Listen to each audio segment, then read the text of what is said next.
Hello guys, welcome to UPD education. Guys, UGC NET आणि SET या दोन्ही एक्झाममधील जो कॉमर्स सब्जेक्ट आहे, या कॉमर्स सब्जेक्टसाठी आपण पाहत आहोत डिटेल कोर्स. आणि यामध्ये युनिट नंबर 6 तो म्हणजे बिझनेस मॅनेजमेंट अँड HRM हा युनिट नंबर 6 आपण कंप्लीट करत आहोत.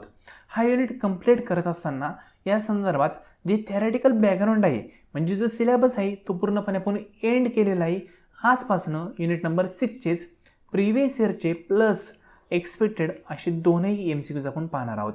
प्रिव्हियस इयरमध्ये नेट प्लस सेट या दोनही एक्झामचे क्वेश्चन आपण ॲड केलेले आहेत आणि काही एक्सपेक्टेड क्वेश्चन देखील आहेत, जेणेकरून त्यामार्फत देखील तुम्हाला आयडिया येईल की कशा प्रकारचे क्वेश्चन युनिट नंबर 6मधून येऊ शकतात.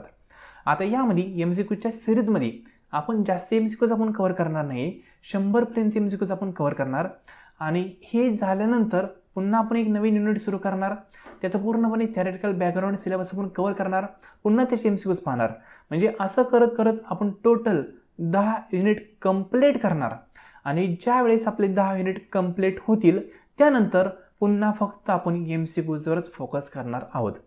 आत्ता हे MCQज लेसन तुम्हाला मी देतोय, यामार्फत फक्त तुम्हाला एक आयडिया येईल, एक कल्पना येईल की कशा प्रकारचे MCQज युनिट नंबर 6वर येऊ शकतात, कशा प्रकारचे क्वेश्चन इथून मागे येऊन गेलेले आहेत हे तुम्हाला कळावं, त्या दृष्टिकोनातून हे आपण लेसन पाहतोय. ठीक आहे, प्रत्येक लेसनमध्ये 20 MCQज आपण पाहणार आहोत आणि त्या 20 MCQजला आपण प्रॉपरली कव्हर करण्याचा प्रयत्न करणार आहोत. ठीक आहे, तर या MCQज संदर्भात आजचं आपलं फर्स्ट लेसन आहे आणि या फर्स्ट लेसनमध्ये आपण महत्त्वाचे प्रिव्हियस इयरचे प्लस एक्सपेक्टेड MCQज पाहतोय. रिपीट करल, यामध्ये प्रिव्हियस इयर म्हणजे NT-UGC net plus MS set या दोन्ही एक्झामचे क्वेश्चन आपण ॲड केलेत. कुठले? युनिट नंबर 6चे बिझनेस मॅनेजमेंट अँड HRM या युनिटचे. ठीक आहे, सर्व आपण क्वेश्चन या ठिकाणी कंबाईन केलेत, प्लस काही एक्सपेक्टेड क्वेश्चन देखील आपण ॲड केलेले आहेत. ठीक आहे, तर या संदर्भात पार्ट फर्स्ट आपण कव्हर करतोय. तर हे पहा, आज आपला फर्स्ट क्वेश्चन आहे. एक लक्षात घ्या, कुठलाही क्वेश्चन मी तुम्हाला सोडून देण्यापूर्वी तुम्हाला याचा आन्सर कुठलं वाटतंय ते एकदा पाहत जा, व्हिडिओ स्टॉप करत जा, तुम्ही आन्सर देण्याचा प्रयत्न करा. ठीक आहे, याला एक मॉक टेस्ट म्हणून तुम्ही कन्सिडर करा वाटलंच तर. म्हणजे क्वेश्चन तुमच्यासमोर स्क्रीनवर दिसला तर व्हिडिओला स्टॉप करायचं, क्वेश्चनचं आन्सर तुम्हाला काय वाटतंय ते पाहायचं आणि त्यानंतर मी कुठला आन्सर सांगतोय ते पाहायचं. ठीक आहे, अशा पद्धतीने प्रॅक्टिस करू शकता, चांगल्या प्रकारे प्रॅक्टिस होऊ शकते. आता क्वेश्चन फर्स्ट काय म्हणते पहा, span of management is determined by. म्हणजे स्पॅन ऑफ मॅनेजमेंट ही कन्सेप्ट आपण पाहिलेलं आहे. ही कन्सेप्ट कशामार्फत ठरवतात किंवा स्पॅन ऑफ मॅनेजमेंट कशा पद्धतीने ठरवतात किंवा कुठल्या गोष्टींमार्फत ठरवतात हे विचारलं आहे. त्यासाठी तुम्हाला सांगितलं होतं सिलेबस प्रॉपर करणं गरजेचं आहे. ठीक आहे, सिलेबस आपण केलेला आहे. स्पॅन ऑफ मॅनेजमेंट म्हणजे पण काय आहे ते माहीत आहे. तर स्पॅन ऑफ मॅनेजमेंट म्हणजे आपण अशी डायग्राम काढली होती, बरोबर ना. म्हणजे एक व्यक्ती अनेक व्यक्तींना या ठिकाणी कंट्रोल करत असतो, त्याला म्हणतो आपण स्पॅन ऑफ मॅनेजमेंट. मग नॅरो स्पॅन ऑफ मॅनेजमेंट पण असू शकतं, वाईड स्पॅन ऑफ मॅनेजमेंट पण असू शकतं. नॅरो म्हणजे काय, एक व्यक्ती त्याच्या खालचे फक्त तिघांना कंट्रोल करणार. ठीक आहे, हे नॅरो स्पॅन ऑफ मॅनेजमेंट. आणि वाईड स्पॅन ऑफ मॅनेजमेंट म्हणजे काय, तर हा एक व्यक्ती आहे, तो फॉर एक्झाम्पल या 4 जणांना कंट्रोल करणार इथल्या, प्लस हे 4 जण पण 2 जणांना कंट्रोल करणार. ठीक आहे, मग याला म्हणतो आपण वाईड स्पॅन ऑफ कंट्रोल किंवा वाईड स्पॅन ऑफ मॅनेजमेंट. हे 2 प्रकारचे असतात, हे तुम्हाला सांगितलं होतं. आता span of management is determined by कशामार्फत ठरवतात ते विचारलं आहे. फर्स्ट ऑप्शन आहे मॅनेजरियल ट्रेनिंग. मॅनेजरला ट्रेनिंग दिलं आहे त्याच्यामार्फत ठरू शकतो का? येस, डेफिनेटली ठरू शकतो ना. एखादा मॅनेजर जेवढा एक्सपिरियन्स असेल, जेवढा स्किलवाला असेल, तेवढं तो जास्त स्पॅन ऑफ मॅनेजमेंट हँडल करू शकतो. म्हणजे हा पॉईंट महत्त्वाचा आहे, यामार्फत ठरू शकतो. पॉईंट सेकंड आहे पहा, managerial personal qualities. Yes, training असेल तर क्वालिटी वाढणार आहे. चांगल्या क्वालिटीज मॅनेजरकडे असतील तर स्पॅन ऑफ मॅनेजमेंट आपण त्याला वाईड देणार, मोठं देणार, कारण त्याच्याकडे कॅपॅसिटी आहे, त्याच्याकडे कॅपेबिलिटी आहे, तो अनेक जणांना कंट्रोल करू शकतो, तेवढी त्याची क्षमता आहे, बरोबर ना. म्हणजे पर्सनल क्वालिटी पण आपण त्या ठिकाणी पाहत असतो. थर्ड ऑप्शन आहे सबऑर्डिनेट ट्रेनिंग. म्हणजे हे जे खालचे लोक आहेत त्यांना जर ट्रेनिंग असेल दिलेलं तर स्पॅन ऑफ मॅनेजमेंट करण्यासाठी इझी होऊन जातं. सिम्पली पहा, हा व्यक्ती फॉर एक्झाम्पल हा 3 व्यक्तींना कंट्रोल करणार आहे खालच्या, पण हे जर ऑलरेडी ट्रेन असतील तर याला पण कंट्रोल करणं सोपं होऊन जातं. तर सबऑर्डिनेटला ट्रेनिंग दिलं का नाही तो पण पॉईंट या ठिकाणी पाहावा लागतो. त्यानंतर एक ट्रेड युनियन. ट्रेड युनियनचा इथं काही संबंध आहे का? ट्रेड युनियनच्या हाताखाली काम करायचे त्यांना काही संबंध नाही. ठीक आहे, म्हणजे ट्रेड युनियनचा या ठिकाणी कुठलाही पॉईंट ॲड होत नाही. आता या ठिकाणी आणखी एक तुम्ही पॉईंट लक्षात घेऊ शकता. जर ओव्हरऑल सर्व ऑप्शन पाहिले तर मिनिमम आणि मॅक्झिमम तुम्हाला 3 ऑप्शन निवडायचेच आहेत, बरोबर ना, कारण प्रत्येक ऑप्शनमध्ये 3 ऑप्शन दिलेले आहेत. इतकं तर कळतं आपल्याला 3 निवडायचे आहेत, म्हणजे इतकं कॉमन सेन्सने कळतंय की या 4पैकी फक्त एक आपल्याला ऑड कुठला आहे ते ओळखायचं आहे. सिम्पल आहे. या तीनही कन्सेप्ट स्पॅन ऑफ मॅनेजमेंटमध्ये येतात, पण ट्रेड युनियनचा या ठिकाणी कुठलाही संबंध येत नाही. आपण काही बार्गेनिंग वगैरे करत नाही. बार्गेनिंगच्या ठिकाणी ट्रेड युनियन वगैरे येऊ शकतं, स्पॅन ऑफ मॅनेजमेंटमध्ये त्याचा काही संबंध येणार नाही. म्हणजे अल्टिमेट आपला ऑप्शन नंबर फर्स्ट, सेकंड आणि थर्ड हा करेक्ट येईल, म्हणजेच ऑप्शन नंबर सेकंड. ठीक आहे, first, second, third is correct. समजलं? सोपं इक्वेशन, अवघड काहीच नाही. Option number second correct. Next, तर या ठिकाणी काय म्हणले पहा, arrange the following management function in a logical sequence of getting things done. ठीक आहे, म्हणजे मॅनेजरल फंक्शन दिले ते आपल्याला अरेंज करायचे. सिम्पल आहे पहा, प्लॅनिंग, ऑर्गनायझिंग, स्टाफिंग वगैरे त्याचा सिक्वेन्स दिलेला आहे, तो सिक्वेन्स तुम्हाला या ठिकाणी लावायचा आहे. सिम्पल आहे. सर्वात पहिल्यांदा तुम्ही काय करता, प्लॅनिंग करता, म्हणजे ऑप्शन फर्स्ट हा पहिल्यांदा येईल. प्लॅनिंग केल्यानंतर काय करता, ऑर्गनायझिंग करता, म्हणजे ऑप्शन नंबर आपला सी हा सेकंड येईल. सिम्पल. आता प्लॅनिंग झालं, ऑर्गनायझिंग झालं, मग तुम्ही काय करणार आहे, मग तुम्ही करणार आहे स्टाफिंग, ऑप्शन इथं म्हणजे बी येईल. सिम्पल. आता ए सी बी असा कुठला ऑप्शन दिसतोय का, ए बी सी हा दिसत नाही आहे. ए सी बी हा येऊ शकतो, नंतर ए सी बी हा पण येऊ शकतो आणि ए सी बी हा पण येऊ शकतो. इतकं तर कळलं. म्हणजे ऑप्शन इलिमिनेट कसे करायचे ते पण लक्षात घ्या. ऑप्शन आपला फर्स्ट नसणार आहे, कारण आपल्याला माहिती आहे हा सिक्वेन्स करेक्ट आहे. आता या ठिकाणी तिघांचे पण सिक्वेन्स करेक्ट दिला आहे. पुढचं ऑप्शन आपल्याला एखादा अरेंज करावं लागेल.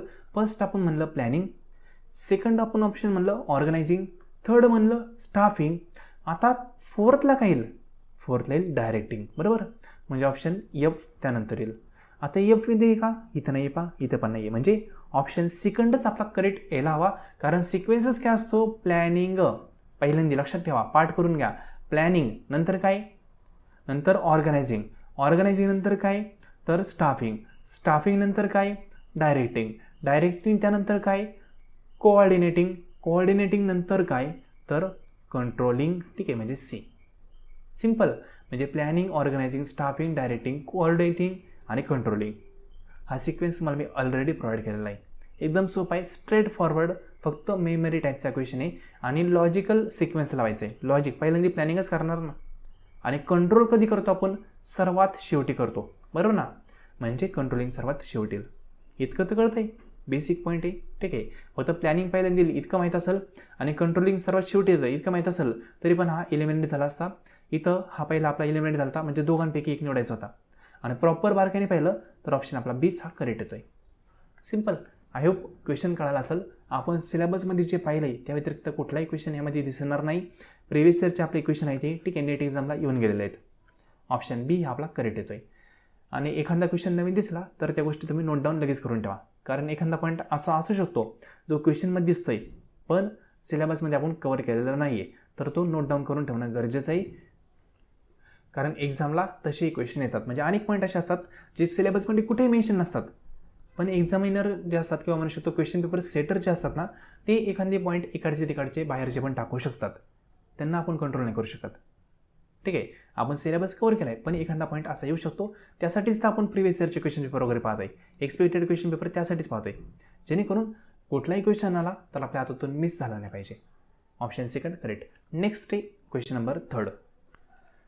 Beliefs, attitude, traditions and expectation which are shared by group member is called. अरे डेफिनेशन आपण पाहिली होती कशी, ग्रुप नॉर्म्सची, बरोबर.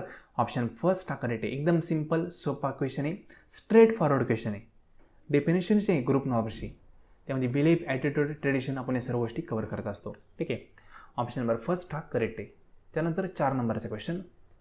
Which of the following method of training is not a part of the job training method. म्हणजे of the job training मेथडची पद्धत कुठली नाही आहे ती विचारलं आहे. म्हणजे थोडक्यात 4 ऑप्शनपैकी 3 ऑफ दी जॉबची असणार आहेत, एक कुठली असेल ऑन दी जॉबची असेल. ऑन दी जॉबची कुठली हे आपल्याला ओळखायचं आहे, नॉट म्हणले ना त्यामुळं.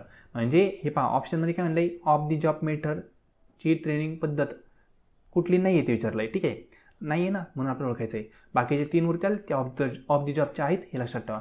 फर्स्ट आहे सेन्सिटिव्हिटी ट्रेनिंग, आहे का ऑफ दी जॉब, येस आहे. नंतर ट्रान्झिशनल ॲनालिसिस आहे का? येस आहे. नंतर अप्रेंटिसशिप हे ऑफ दी जॉब नाही आहे, हे ऑन दी जॉब आहे. हेच आपलं करेक्ट आन्सर येईल. ठीक आहे. नंतर आहे कॉन्फरन्स मेथड. येस, हे पण ऑफ दी जॉबमध्ये येऊ शकतं. म्हणजे फक्त अप्रेंटिसशिप ही जी कन्सेप्ट आहे, ही जी ट्रेनिंग पद्धत आहे, ही ऑन दी जॉब असते. तुम्हाला विचारलं आहे नॉट, म्हणून ऑप्शन नंबर आपला थर्ड हा करेक्ट येईल. सिम्पल सोपा क्वेश्चन आहे. अप्रेंटिसशिप म्हणजे काय हे तुम्हाला एक्झाम्पलसहित मी सांगितलेलं आहे कोर्समध्ये, म्हणून या गोष्टी पुन्हा पुन्हा रिपीट करत नाही आहे. ठीक आहे. ऑप्शन नंबर थर्ड हा करेक्ट. नेक्स्ट, आता या ठिकाणी काय म्हणले पहा, who coined the term collective bargaining. Collective bargaining concept कोणी दिली? तर Sidney Webb and Beatrice Webb यांनी ही कलेक्टिव्ह बार्गेनिंग कन्सेप्ट दिली, हे लक्षात ठेवा. आणि कधी दिली हे देखील लक्षात ठेवा, 1891 साली दिली. ठीक आहे. रिपीट करतो, कलेक्टिव्ह बार्गेनिंग कन्सेप्ट कोणी दिली हे प्रिव्हियस इयरचा क्वेश्चन आहे, NTUGC नेटचा. असे क्वेश्चन नॉर्मली फ्रिक्वेंटली रिपीट होत नाही, पण आलाच तर लक्षात ठेवा, कलेक्टिव्ह बार्गेनिंग ही कन्सेप्ट सिडनी वेब आणि बॅट्रिक्स वेब यांनी 1891 साली दिली. ठीक आहे. स्टॅटिक क्वेश्चन आहे, लक्षात ठेवा. तरी पहा इथं ॲड पण केलेलं आहे 1891. Simple. Next, 6 number, which of the following type of authorities are founded in most organisation. ठीक आहे. कुठल्या टाईपच्या अथॉरिटी नॉर्मली सर्वच ऑर्गनायझेशनमध्ये असतात ते विचारलं आहे. ठीक आहे. फाउंडेड इन मोस्ट ऑर्गनायझेशन असं म्हणलं आहे. ऑप्शन फर्स्ट आहे डिव्हिजनल अथॉरिटी, सर्वत्र नसते. ठीक आहे. खूप मोठं असेल ना ऑर्गनायझेशन तर त्या ठिकाणी असते, सर्वत्र नसते, म्हणजे हा आपला ऑप्शन येणार नाही. नंतर लाईन अथॉरिटी, येस, हे सर्वत्रच असते नॉर्मली. कंपनी असेल तर लाईन अथॉरिटी नॉर्मली तिथं असते, म्हणजे पर्टिक्युलर लाईनवर लक्ष ठेवण्यासाठी. ठीक आहे. सुपरवायझर वगैरे ते. नंतर स्टाफ अथॉरिटी हे पण असते, म्हणजे स्टाफ असतात पहा, त्यांची जी अथॉरिटी ते नॉर्मली सर्वच कंपनीमध्ये असतात. आणि फंक्शनल अथॉरिटी ही पण असते, मार्केटिंग फंक्शन, ठीक आहे, अकाउंटिंग फंक्शन, वेगवेगळे फंक्शनल डिपार्टमेंट असतात, त्यांच्या फंक्शनल अथॉरिटी असतात. फक्त डिव्हिजनल अथॉरिटी ही नॉर्मली सर्वच ऑर्गनायझेशनमध्ये नसते, ज्यांच्या डिव्हिजन आहेत ना कंपनींच्या मोठ्या त्यांच्याच ठिकाणी असते. ठीक आहे. तरी 3 हे कॉमन आहेत, पण डिव्हिजनल हा थोडासा वाईड स्कोपला आहे, तो नॉर्मली सर्वत्र नसतो. तुम्हाला विचारलं आहे की सर कुठल्या अशा आहेत, ते सर्वत्र असतात. तर ऑप्शन बी सर्वत्र असतो, ऑप्शन सी पण असतो, डी पण असतो. म्हणजे अल्टिमेट आपला ऑप्शन नंबर काय 4 हा करेक्ट येईल. बी, सी, डी, डिव्हिजन सोडून बाकी हे सर्वच कंपन्यांमध्ये तुम्हाला पाहायला भेटतील. ऑप्शन डी हा correct. Next, the informal groups communication system is call. शब्द काय? Informal group. इन्फॉर्मल कम्युनिकेशन कुठलं असतं? हो, ग्रेफाईनचं असतं. ठीक आहे. इन्फॉर्मल ग्रुप म्हणजे काय? हा एक समूह आहे, हा दुसरा समूह आहे. ठीक आहे. हा समूह याला काहीतरी फक्त सांगणार बळच, काही पुरावा नसतो, काही तथ्य माहीत नसतं, फक्त सांगणार. काय म्हणतात त्याला? ग्रेपवाईन म्हणतात. म्हणजे अफवा पसरवतात ना पहा, एका ग्रुपवरून दुसऱ्या ग्रुपवर, काहीच रिॲलिटी नसते पण पसरवतात, त्याला आपण ग्रेपवाईन म्हणतो. ठीक आहे. तो नॉर्मली इन्फॉर्मल असते. ठीक आहे. तर ऑप्शन नंबर सेकंड हा करेक्ट आहे. लक्षात घ्या, इन्फॉर्मल ग्रुप ऑफ कम्युनिकेशन हे आपण कुठं पाहिलेलं आहे? आपला कम्युनिकेशनचा जो चॅप्टर आहे ना पेपर फर्स्टमधला, त्या ठिकाणी आपण हे पाहिलेलं आहे. जर कवर झालं नसेल तर तो कवर होईल, डोंट वरी. फक्त लक्षात, इन्फॉर्मल म्हणजे काय? काही तथ्य माहीत नसतं, फक्त एकमेकांना सांगत चालणार, त्याला इन्फॉर्मल ग्रुप ऑफ म्हणतो कम्युनिकेशनचा. ते अफवा असतात, ग्रेफाईन असतं. म्हणजे फॉर एक्झाम्पल, हा एक मुलगा आहे, हा एक मुलगी आहे. ठीक आहे. दोघं मुली, एक मुलगा आणि मुलगी गाडीवर जाताना दिसले, आणि इकडे एक मोठी कॉलनी होती. ठीक आहे. त्या कॉलनीतून ती गाडीवर गेली दोघं. तर इकडं ज्या लेडीज सर्व उभा आहेत ना, ते लेडीज काय म्हणणार? यांचं काहीतरी चालूच आहे. ठीक आहे. हे कदाचित लग्नच करणार असतील, काही ना काही लगेच बोलायला लागणार. काही तथ्य माहीत नाही पण बोलणार. Informal group of communication. ठीक आहे. त्याला अफवा म्हणतात, ग्रेफाईन म्हणतात. रिअल असेल नसेल काहीच माहीत नसतं. सिम्पल. तर ऑप्शन सेकंड हा correct. Next question, which of the following are source of ethics. इथिक्सचा सोर्स कुठला आहे ते विचारलं आहे. रिलिजन्स असतं, लिगल सिस्टीम असते, इकॉनॉमिक सिस्टीम असते, कल्चर असते, फॅमिली सिस्टीम हे पण असतं. म्हणजे एखादी गोष्ट राईट आहे का रॉंग आहे हे लिगल सिस्टीम पण ठरवते ना, इकॉनॉमिक सिस्टीम पण ठरवते, कल्चर पण ठरवतं, फॅमिली सिस्टीम पण ठरवते. फॅमिलीमध्ये तुम्ही दारू पिऊन जा बरं, तुम्हाला हाणतील ना. म्हणजे फॅमिली सिस्टीम पण ठरवते की कुठली गोष्ट राईट आहे, कुठली रॉंग आहे. ठीक आहे. तुमचं धर्म वगैरे सर्व गोष्टी ठरवतात. म्हणजे सर्वच हे इथिक्सचे सोर्स आहेत. अल्टिमेट ऑप्शन काय येईल? ऑप्शन डी, म्हणजेच all of the above right answer. लक्षात घ्या, ज्यावेळेस all of the above option या ठिकाणी प्रोव्हाइड केलेलं असतं आणि ऑप्शन जे आहेत नाही दिलेले ते एकाच डायरेक्शनचे असतात, म्हणजे एक तर पॉझिटिव्ह असतात किंवा सगळे निगेटिव्ह असतात, त्यावेळेस 99 केसमध्ये ऑल ऑफ द अबोव हेच करेक्ट आन्सर असतं. इथं पहा सर्व एकाच डायरेक्शनला आहेत, कुठं निगेटिव्ह बोललेलं नाही त्यांनी, सर्वत्रच कुठं ना कुठं एकच डायरेक्शन वाटते पहा, त्यावेळेस ऑल द अबव ठीक आहे राईट आन्सर असतं. लॉजिक पण आहे आणि कन्सेप्ट पण तुम्हाला माहिती आहे इथिक्सची, इथून सर्वत्र इथिक्स ॲप्लिकेबल असतं. Option number D correct. ठीक आहे. आता नेक्स्ट क्वेश्चन 9 नंबरचा. HRM म्हणजे ह्युमन रिसोर्सेस मॅनेजमेंट एम्फसाइज म्हणजे HRMचा कशावर भर असतो, कुठल्या गोष्टीला ते जास्त महत्त्व देतात ते विचारलं आहे. HRM शब्द काय, ह्युमन रिसोर्सेस मॅनेजमेंट. कोणाचं मॅनेजमेंट करतायत, माणसांचं. मग महत्त्व कोणाला देणार आहे, माणसालाच देणार ना, कमर्शियल देणार, माणसालाच देणार. ठीक आहे. म्हणजेच ऑप्शन फर्स्ट हा इथं करेक्ट होईल.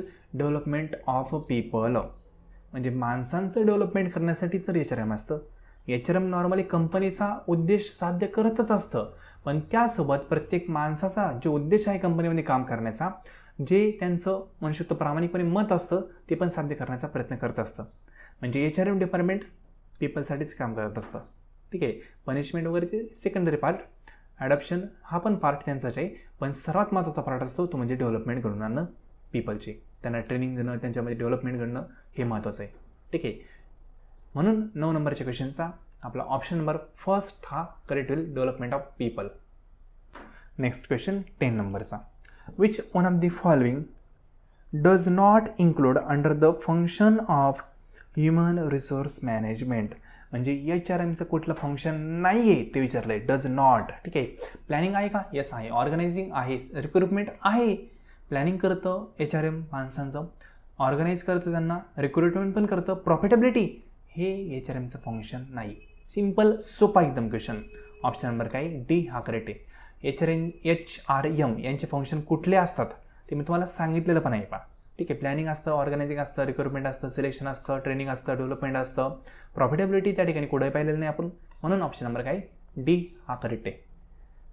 नेक्स्ट आता 11 number. HR needs can be estimated by examine past trends in. ठीक आहे. म्हणजे HR जे आहे ते पास्ट ट्रेंड एस्टिमेट करण्यासाठी कुठली गोष्ट वापरतात. फर्स्ट आहे ट्रेंड ॲनालिसिस टेक्निक. शब्द काय, ट्रेंड. शब्द काय, ट्रेंड्स. ठीक आहे.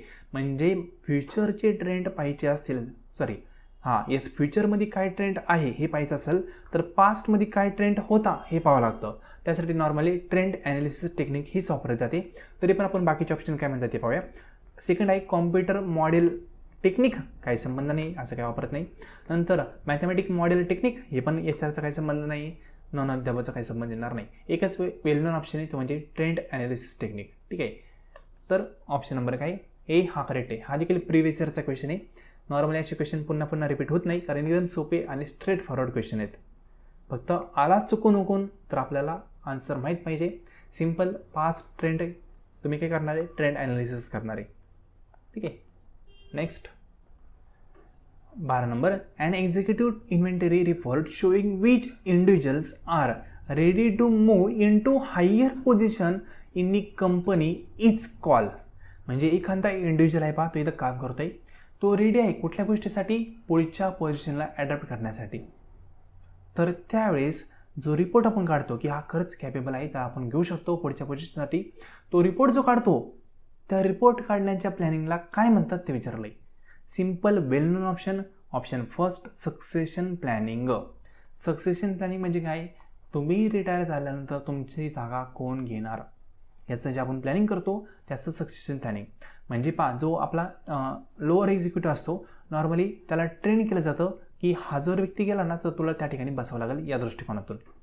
इथं तेच म्हणलं की रेडी टू मूव्ह असतो कशासाठी, पुढच्या हायर पोझिशनला मिळवण्यासाठी, तर त्याला म्हणतो सक्सेशन प्लॅनिंग. सिम्पल एखादा मॅनेजर असतो पहा कंपनीचा खूप मोठा, तर तो मॅनेजर आजारी असेल किंवा तो सोडून जायचा असेल तर एक अल्टरनेट कुठला तरी एक व्यक्ती असतो पहा टीममधलाच, तो त्या मॅनेजरची पोस्ट त्या तात्पुरत्या कालावधीसाठी घेतो. त्याच्याकडून सर्व गोष्टी तो फ्रिक्वेंटली शिकत असतो. कशासाठी, हा जर मॅनेजर पूर्ण सोडून गेला कंपनीला बरं का, तर सोडून गेला तर त्यावेळेस त्याची जागा कोणी घ्यायची, किंवा तो रिटायर झाला तर काय, मग डायरेक्टली नवीन व्यक्ती सांभाळू शकत नाही एवढी मोठी पोस्ट. तर त्यासाठी आपण एक दुसऱ्या व्यक्तीला रेडी करतो, तो असतो प्लॅनिंग म्हणजे सक्सेशन प्लॅनिंग. सिम्पल. बाकी ऑप्शनच आउट ऑफ कंटेक्स्ट आहे. ठीक आहे. यांचा काही संबंध नाही. ऑप्शन फर्स्ट हा करेक्ट येईल, सक्सेशन प्लॅनिंग. हे कन्सेप्ट आपण प्रॉपरली इन डिटेल पाहिलेली आहे. ठीक आहे. Next which of the following statement is correct, कुठलं स्टेटमेंट करेक्ट आहे ते विचारलं आहे. ऑप्शन फर्स्ट आहे there is no restriction on the number of candidate in case of selection. म्हणजे ज्यावेळेस सिलेक्शन करायचं असतं ना तेव्हा कुठलंच रिस्ट्रिक्शन नसतं असं म्हणलंय. म्हणजे तुम्ही किती जणांना सिलेक्ट करू शकता, असं काय आहे का नंबर ऑफ कॅन्डिडेटला? अरे रिस्ट्रिक्शन असतं ना, म्हणून तर number of post, number of vacancy ॲडव्हर्टाइजमेंटमध्ये दिलेल्या असतात. कारण त्याला लिमिटेशन असतं की तुम्ही 10 जण घेऊ शकता, 20 जण कंपनीत हवे येतं, असं रिस्ट्रिक्शन असतं. पण इथं म्हणलं नो, नसतं असं म्हणलंय. म्हणजे चुकीचं याचा काही संबंध येणार नाही. ठीक आहे. नंतर ऑप्शन सेकंड काय म्हणते पहा, internal source of recruitment is costly. Internal सर्वात स्वस्त असतं. म्हणजे काय, फॉर एक्झाम्पल 10 वर्कर काम करतायत, एखादा सुपरवायझर आहे ते सोडून गेला काम, तर 10 पैकी 1 वर्कर ते सुपरवायझरच्या जागेवर बसवणार. इंटरनलच भरला. म्हणजे सुपरवायझरची वॅकन्सी होती पण ती भरली कुठून, बाहेरून नाही भरली, इंटरनलच भरली. कॉस्टली का ती, स्वस्त आहे ना. म्हणजे तर ट्रेनिंग वगैरे देण्याची जास्त काही त्यांना झंझट करावं लागली नाही. सिलेक्शन प्रोसेसचा खर्च वाचला, एक्सपर्टचा खर्च वाचला, ॲडव्हर्टाइजमेंटचा खर्च वाचला, सगळ्या गोष्टी वाचल्या. म्हणजे ही थोडी स्वस्त असते इंटरनल रिक्रुटमेंटची प्रोसेस कम्पेअर टू एक्सटर्नल. एक्सटर्नलची थोडी महाग असते, लक्षात ठेवा. हे पण चुकतं आहे. इथं म्हणलं ही कॉस्टली असते, ही कॉस्टली असते, ही स्वस्त असते, म्हणून हे चुकतं आहे. सी काय पहा, HRM is a much broader concept and staffing is an inherent part of it. Simple आहे. HRM, ठीक आहे, ही अशी मोठी कन्सेप्ट आहे, स्टाफिंग एक छोटासा पार्ट आहे त्याचा. हे करेक्ट आहे. ठीक आहे. आणि त्यांनी विचारलं की कुठलं स्टेटमेंट करेक्ट आहे, तर ऑप्शन सी हा करेक्ट आहे. बाकी हे चुकीचं आहे, हे चुकीचं आहे, नन ऑफ द अबोवचा किंवा ऑल ऑफ द अबोवचा संबंध येणार नाही. सिम्पल. तुम्हाला सांगितलं HRM ही मोठी कन्सेप्ट आहे. तुमच्या पुस्तकाचं नावच आहे HRM, मोठंच असणार आहे ना, त्याच्यात सर्व येतं आहे. सिम्पल. तेच यांनी इथं सी ऑप्शनमध्ये म्हणलं आहे. तर ऑप्शन सी हा करेक्ट. नेक्स्ट 14 नंबरचा question, the human resources system does not cover under training and development. म्हणजे HRMचं ट्रेनिंग अँड डेव्हलपमेंट हे फंक्शन आहे, त्याच्या आत कुठला पॉईंट कव्हर होत नाही ते विचारलं आहे. सिम्पल. ऑप्शन फर्स्ट आहे रिक्रुटमेंट अँड सिलेक्शन. अरे HRMचं महत्त्वाचा पॉईंट येतो, रिक्रुटमेंट करणं, सिलेक्शन करणं, हा कव्हर होतो. ठीक आहे. हे आपला आन्सर नसणार आहे कारण नॉट विचारला आहे. नंतर सेकंड ऑप्शन आहे जॉब डिझाईन अँड इव्हॅल्युएशन. होतो ना जॉब डिझाईन करणं. ठीक आहे. याच्यावर काय करतं, व्यक्तींची जॉब डिझाईन करतं, कुठला जॉब त्यांना करायचा आहे, कुठला नको आहे, हे सर्व गोष्टी पाहतं. ठीक आहे. व्यक्तींनुसार, व्यक्तींच्या क्वालिफिकेशननुसार तो जॉब त्यांना अलॉट करतं, पार्ट आहे. म्हणजे हे पण ऑप्शन आपलं नसणार आहे. नंतर ट्रेनिंग अँड डेव्हलपमेंट. HRMची कन्सेप्टच ती प्रॉपर, व्यक्तींना ट्रेनिंग देणं, डेव्हलपमेंट करणं, त्यांचा विकास घडवून आणणं, हे पण कव्हर होतं. त्यांनी विचारलं आहे नॉट कव्हर.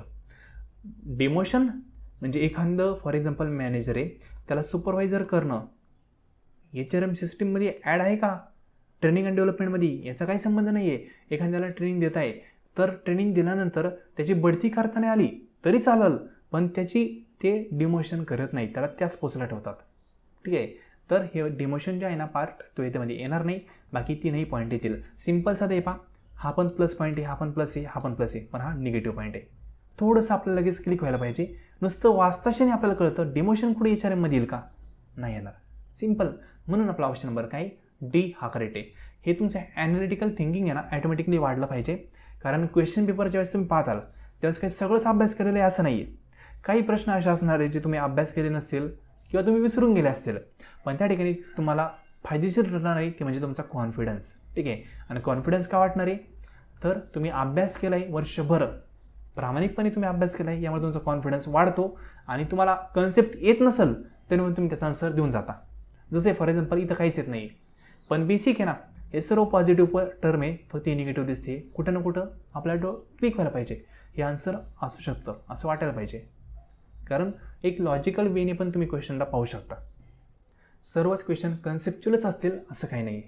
ठीक आहे. तसा हा कन्सेप्च्युअल क्वेश्चन आहे, पण सिम्पल डिमोशन हे यायला पाहिजे, कारण HRMचं हे फंक्शन नॉर्मली नसतं. Next, an interview conducted at the time of an employee leaving the organisation is call. म्हणजे एक एम्प्लॉई आहे, तो कंपनीला सोडून चालला आहे. ठीक आहे. मग तो सोडून जाताना त्याचा इंटरव्ह्यू घेतला जातो आहे ना, तर त्या इंटरव्ह्यूला काय म्हणतात हे तुम्हाला विचारलं आहे. सिम्पल. आता ज्यावेळेस तुम्ही कंपनीमध्ये येणार असतात तर तो कॉमन इंटरव्ह्यू असतो आपला नॉर्मल, पण ज्यावेळेस तुम्ही कंपनी सोडून जाणार आहे आणि सोडून जाताना तुम्हाला विचारलं की कंपनीमध्ये तुम्हाला एक्सपिरियन्स कसा वाटला, कंपनीप्रती तुमचं काय मत आहे, कंपनीबद्दल फीडबॅक सांगा, तर तो जो इंटरव्ह्यू आहे ना तो असतो एक्झिट इंटरव्ह्यू. एक्झिट म्हणजे काय, सोडून जाण्याचा इंटरव्ह्यू. सिम्पल. जसं फॉर एक्झाम्पल क्रिकेट टीम वगैरे मोठी असते, त्या ठिकाणी एखादा प्लेअर रिटायर होतो किंवा तो सोडून जाणार असतो, तर त्यावेळेस त्याची प्रेस कॉन्फरन्स वगैरे होते. डायरेक्टली इनडायरेक्टली त्याला आपण इंटरेस्ट म्हणू शकतो. म्हणजे त्या एम्प्लॉईला त्याचा जो प्रवास आहे तो कसा वाटला तो आपण या ठिकाणी ऐकून घ्यायचा असतो. त्यासाठी एक्झिट इंटरव्ह्यू नॉर्मली घेतला जातो. सिम्पल. ऑप्शन फर्स्ट हे राईट आहे. रिपीट करतो, कंपनी सोडून देताना जो इंटरव्ह्यू घेतला जातो तो असतो exit interview. Simple. Next. The objective of selection decision is to choose the individual who can most successfully perform the job from the pool of. म्हणजे तुम्ही काय करत असता, फॉर एक्झाम्पल इंटरव्ह्यू घेत असता, ठीक आहे. इंटरव्ह्यू घेताना तुमचं काय एम असतं, कुठल्या कॅन्डिडेटला निवडणं हे तुमचं एम असतं, असा सिम्पल साधा क्वेश्चन आहे. तर तुम्ही कोणाला निवडणार आहे, अनक्वालिफायला निवडणार आहे का फक्त क्वालिफाय एक्सपर्टला निवडणार आहे किंवा नन ऑफ द अबल निवडणार आहे. सिम्पल आहे ना, क्वालिफाय कॅन्डिडेट जे असतील ते, ठीक आहे, त्यांना तुम्ही निवडणार आहे. म्हणून ऑप्शन काय, फर्स्ट हा राईट येईल. सिम्पल आहे ना, जे क्वालिफाय कॅन्डिडेट असतात त्यांना सिलेक्ट केलं जातं. सात एक्झाम्पल पहा, तुम्ही एखाद्या कॉलेजवर इंटरव्ह्यूला गेल्यानंतर तुमचं सेट नेट आहे आणि बाकीच्यांचं एम.कॉम आहे, तर तुम्हाला सिलेक्ट करणार नाही. म्हणजेच क्वालिफाय कॅन्डिडेट जे असतात त्यांना पुल अप, म्हणजे अनेक जे कॅन्डिडेट आहे त्यामधून फक्त क्वालिफाय कॅन्डिडेट निवडले जातात. ऑप्शन काय, फर्स्ट हा राईट आहे 16 नंबरच्या क्वेश्चनचा. त्यानंतर 17 नंबरचा question. Dash involve a continuous flow of instruction, comments and suggestion from the manager to subordinate. म्हणजे हा मॅनेजर आहे, ठीक आहे, एक मिनटं हे चलत नाही वाटते ते, हा मॅनेजर आहे, ठीक आहे, आणि फॉर एक्झाम्पल हा एक सबऑर्डिनेट आहे. तर हा मॅनेजर बिग आहे, हा सबऑर्डिनेट छोटा आहे. हा मॅनेजर कंटिन्युअसली त्याला इन्स्ट्रक्शन देतोय, ठीक आहे, कमेंट्स करतोय वेगवेगळ्या, आणि त्याला सजेशन देतोय की असं असं कर. कोणाला, मॅनेजर टू सबऑर्डिनेट. म्हणजे मॅनेजर हा सबऑर्डिनेटला करतोय अशा गोष्टी. तर त्या कन्सेप्टला आपण काय म्हणू, कोचिंगच म्हणू ना. म्हणजे तो त्याला काय करतोय, कोच करतोय, म्हणजे शिकवते प्रत्येक गोष्ट. सिम्पल. ऑप्शन फर्स्टच करेक्ट येईल, कारण अंडर स्टडी याचा काही संबंध येणार नाही, बिहेवियरल मॉडेलिंग संबंध येणार नाही, नॉन ऑफ द संबंध येणार नाही. सिम्पल आहे, कोचिंगच देते आणि त्याला शिकवते सर्व गोष्टी. म्हणून आपला ऑप्शन काय येईल, फर्स्ट हा करेक्ट येईल, coaching. Next. Dash is an employed to develop a situation that is close to reality where people learn by doing things. म्हणजे अशा कुठल्या ठिकाणी जी व्यक्ती आहेत ते गोष्टी करतात, ठीक आहे, रिॲलिटीमध्ये त्या गोष्टी करण्याचा प्रयत्न करतात आणि त्यामार्फत शिकण्याचा प्रयत्न करतात, तर आपण काय म्हणतो, सिम्युलेशन टेक्निक. जसं सांगितलं होतं पहा, एक मोठी मुलगी आहे ती मेकअप करते, ठीक आहे, लिपस्टिक वगैरे त्यांनी खूप लावली, तर लहान मुलगी तर थांबलेली आहे, ती मला लहान मुलगी मोठ्या मुलीकडे पाहते, तर ती काय करणार, त्या मोठी मुलीची लिपस्टिक घेणार, तोंडाला लावणार, ठीक आहे, नंतर पावडर वगैरे लावणार, ठीक आहे, केस विचारण्याचा प्रयत्न करणार. तिचा मेकअप बिघडला तरी चालेल, पण ती प्रयत्न करणार काय, ह्या मोठ्या मुलीसारखं राहण्याचा प्रयत्न करणार, तिच्यासारख्या गोष्टी शिकण्याचा प्रयत्न करणार. त्याला म्हणतो आपण सिम्युलेशन टेक्निक. म्हणजे या ठिकाणी पीपल काय करतात, लर्न करतात गोष्टी कशामार्फत, डुईंग, ठीक आहे, म्हणजे एखादी गोष्ट करून ती शिकण्याचा प्रयत्न करतात, ते असते सिम्युलेशन. अंडर स्टडी याच्यामध्ये येणार नाही, इन बास्केट नाही, याचं पण नाही. एकच कन्सेप्ट नाही, सिम्युलेशन म्हणजे सोंग आणणं, तुम्हाला सांगितलं तुम्ही, ठीक आहे. त्यानंतर 19 number. A process by which participant provide their idea on stated problem, ठीक आहे, पर्टिक्युलर प्रॉब्लेम आहे त्यावर पार्टिसिपंट काय करत आहेत, त्यांच्या आयडिया देत आहेत. During A free group discussion is call. म्हणजे या ठिकाणी फॉर एक्झाम्पल हा एक ग्रुप आहे, ग्रुप म्हणजे ना हे पहा ग्रुप डिस्कशन, हा एक ग्रुप आहे, हा एक प्रॉब्लेम आहे, त्या प्रॉब्लेमवर फ्रीली ज्याला जे वाटेल त्याचं मत ते तिथं मांडतायत, त्यावर आयडिया देत आहेत, ठीक आहे, सोल्युशन सर्व सांगतायत. तरी कन्सेप्ट कुठली हो, ब्रेन स्टॉर्मिंग, ठीक आहे, म्हणजे वेगवेगळे एक्सपर्ट असतात, ते त्यांचं मत त्या ठिकाणी मांडतात आणि तो पर्टिक्युलर प्रॉब्लेम सोडवण्याचा प्रयत्न करतात, त्याला आपण म्हणतो ब्रेन स्टॉर्मिंग. ऑप्शन फर्स्ट हा करेक्ट आहे. Next. Arrange the following step involve in recruitment and selection procedure is correct order, ठीक आहे, सॉरी इन करेक्ट ऑर्डर. म्हणजे तुम्हाला काय करायचं, रिक्रुटमेंट आणि सिलेक्शन यांची स्टेप जे आहेत ना, त्या स्टेप सिक्वेन्समध्ये लावायच्या. तुम्हाला मी सांगितलं होतं हा क्वेश्चन येऊ शकतो, ऑर्गनायझेशननुसार या प्रोसेस पण वेगवेगळ्या असू शकतात, पण स्टँडर्ड फॉर्मॅट कुठलाही लॉजिकल सिक्वेन्स मला या ठिकाणी लावा लागेल. सिम्पल. आता या ठिकाणी तुम्ही असंही करू शकता की पहिली स्टेप कुठली आहे हे आयडेंटिफाय करायची, ती सापडली तर सर्वात शेवटची स्टेप कुठली होऊ शकते ती सापडायचं. सिम्पल. तर या ठिकाणी सिक्वेन्स लावायचं आहे ना, शेवटची कुठली ती हे शोधण्याचा प्रयत्न करायचा, नाही तर पहिली कुठली ती हे शोधायचा प्रयत्न करायचा. आता हे पहा, ॲप्लिकेशन ब्लँक, नंतर इंटरव्ह्यूइंग, नंतर रिक्विजिशन पहिले येऊ शकतो बरं का. म्हणजे काय, ॲप्लिकेशन मागवणं, एखादी गोष्ट मागवणं, त्याला आपण रिक्विजिशन म्हणतो. म्हणजे सर्वात पहिल्यांदा आपण लोकांचे ॲप्लिकेशन मागवणार, बायोडेटे मागवणार, त्यांची माहिती मागवणार. रिक्विजिशन ही पहिली येऊ शकते, तरी पण बाकीच्या पाहूया. नंतर मेडिकल टेस्ट, नंतर on the job test and selection पहिल्यांदा असणार आहे का, नाही, सर्वात शेवटी आपण सिलेक्ट करणार ना, म्हणजे सर्व फिल्टर गोष्टी करणार आणि शेवटी आपण सांगणार की तुमचं सिलेक्शन झालेलं आहे, बरोबर ना. मग सिलेक्शन झालं आहे सर्वात शेवटी असतं, म्हणजे कुठं ना कुठं हे सर्वात लास्टला येऊ शकतं. त्यानंतर सायकोलॉजिकल टेस्ट, नंतर रिक्रुटमेंट आणि ट्रेड टेस्ट, हे सर्व नंतर झालं. सिलेक्शन हे सर्वात शेवटी असते, इतकं कन्फर्म आहे ना. MPSC इंटरव्ह्यू होतात बरेच, ठीक आहे, सर्व राऊंड वगैरे येतात, ट्रेनिंग होतं, त्यानंतर सिलेक्शन असतं. सिलेक्शन हे सर्वात शेवटी असतं, इतकं तर कळतं आहे. म्हणजे 5वी स्टेप ही 5वी नंबरची ती सर्वात शेवटी येऊ शकते आणि तिसरी सर्वात पहिली येऊ शकते. आता तिसरी सर्वात पहिली या ठिकाणी दिलेली पहा, या पण ठिकाणी दिलेली. आता 5वी सर्वात शेवटी ती ना, म्हणजे पहा 5वी या ठिकाणी नाही आहे, या ठिकाणी दिलेली पहा. येस, म्हणजे आपला ऑप्शन सी हा करेक्ट असायला हवा, कन्फर्म नाही आहे, पण 2 स्टेपनुसार आपल्याला असं वाटतंय की ऑप्शन सी हा करेक्ट असायला हवा. कारण या ठिकाणी रिक्विजिशन हा फर्स्ट घेतलाय त्यांनी पॉईंट, आणि जो आपला म्हणू शकतो सिलेक्शन किंवा ऑन दी जॉब म्हणले ना, ऑन दी जॉब तुम्हाला शिकवणाऱ्या गोष्टी, हा पॉईंट सर्वात शेवटी येऊ शकतो. म्हणजे इथं 5 नंबर सर्वात शेवटी, म्हणजे ऑप्शन सी हा करेक्ट यायला हवा, तरी पण आपण क्रॉस व्हेरीफाय करण्याचा प्रयत्न करूया, ठीक आहे. त्या ऑप्शननुसार कळलं ना. म्हणजे मॅच कसं करायचं, ठीक आहे, कशा प्रकारे सिक्वेन्स लावायचा हे पण तुम्हाला प्रॉपरली कळणं गरजेचं आहे. आता फर्स्ट इथं काय म्हणले पहा, 3 म्हणले, म्हणजेच काय, रिक्विजिशन. येस, पहिल्यांदा आपण ॲप्लिकेशन वगैरे लोकांची मागवणार, रिक्विजिशन. नंतर काय म्हणले 7, म्हणजे काय, रिक्रुटमेंट. येस, जे ॲप्लिकेशन मागवले त्यांचं आपण रिक्रुट करून घेणार, म्हणजे ॲप्लिकेशन आपल्याकडे ठेवणार, सिम्पल. त्यानंतर 1 नंबर म्हणजे काय, ॲप्लिकेशन ब्लँक, म्हणजे काय, त्यांनी जे फॉर्म वगैरे भरून दिलेत ते आपण आपल्या फॉर्ममध्ये कन्वर्ट करण्याचा प्रयत्न करणार, किंवा त्यांना म्हणणार की हा आमचा फॉर्मॅट आहे आमच्या कंपनीचा, यामध्ये तुमची बेसिक माहिती भरून घ्या, ॲप्लिकेशन ब्लँक, ठीक आहे. त्यानंतर 8 नंबर म्हणजेच काय, ट्रेड टेस्ट, ठीक आहे. या ठिकाणी त्यांचा जो ट्रेड असेल, म्हणजे ज्या फील्डसाठी ते ॲप्लाय करतायत त्या फील्डची टेस्ट ते घेणार, की खरंच या फील्डसाठीच ते ॲप्लाय करतोय का, या फील्डसाठी तो पात्र आहे का नाही, त्यासाठी ट्रेड टेस्ट घेणार. त्यानंतर 6 नंबर स्टेप येईल, म्हणजे सायकोलॉजिकल टेस्ट, माइंडसेट त्याचा पाहणार. त्यानंतर इंटरव्ह्यू, ठीक आहे, त्याचा इंटरव्ह्यू वगैरे घेणार. त्यानंतर 4 नंबर म्हणजे काय, मेडिकल टेस्ट. आता एवढं पण माहिती तुम्हाला, मेडिकल टेस्ट काय तर आधी नसते, पार सिलेक्शन होण्याच्या वेळेस तुमचं सर्व भरती वगैरे झाल्यानंतर मेडिकल टेस्ट पाहतात आणि त्यानंतर तुमचं फायनल सिलेक्शन होतं. म्हणजे मेडिकल टेस्ट कुठं कुठं सेकंड लास्ट यायला हवी, या पण ठिकाणी सेकंड लास्टच दिलेली आहे. म्हणजेच कुठं ना कुठं आपला ऑप्शन नंबर सी हाच करेक्ट येतोय, ठीक आहे. तर एक्झामला असे क्वेश्चन येतात, खूप इझी क्वेश्चन असतात. या ठिकाणी सांगितल्याप्रमाणे फक्त 1 ते 2 ऑप्शनची प्लेस तुम्हाला कळली ना कुठे येते, तर बाकीचं ऑप्शन ॲटोमॅटिक तुम्हाला क्लिअर होऊन जातं. तर जो 20 नंबरचा क्वेश्चन आहे याचं ऑप्शन नंबर सी हे करेक्ट आहे. तर फ्रेंड, आज 20 क्वेश्चन आपण पाहिलेत. सर्व क्वेश्चनचं मी तुम्हाला प्रॉपर एक्सप्लेनेशन देण्याचा प्रयत्न केला आहे. आय होप तुम्हाला सर्व क्वेश्चन कळले असतील, ठीक आहे. काही कळालं नसेल, व्हिडिओ बॅकला घेत जा, पुन्हा पाहत जा. 1-2दा पाहिलं तर जास्त गोष्टी लक्षात राहतात, ठीक आहे. तर हे तुम्ही लेसन संपूर्ण पाहिलं त्याबद्दल थँक्यू सो मच.